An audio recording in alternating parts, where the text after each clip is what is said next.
Nga tapos na ang Holy Week. So, ayan, napakagulo ng bahay namin. Kaya kailangan namin mag-asikaso at mag-ayos.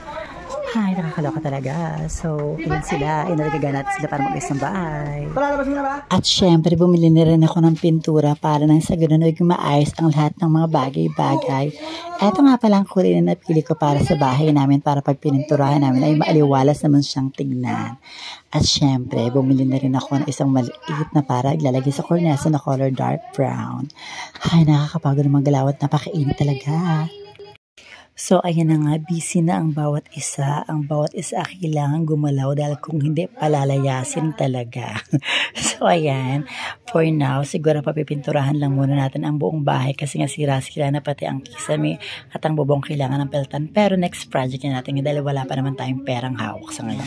Busy na sila sa pagpipintura ng buong bahay dahil nga napakadami, napakagulo. Hanggang dito ang pipinturahan nila. And then itong kisame, siguro next time na lang natin yung ipapaayos tsaka yung bubong. Ay, nakakaloka ang mga bagay-bagay. So ayan, that's our mini vlog for today. Bye everyone. No.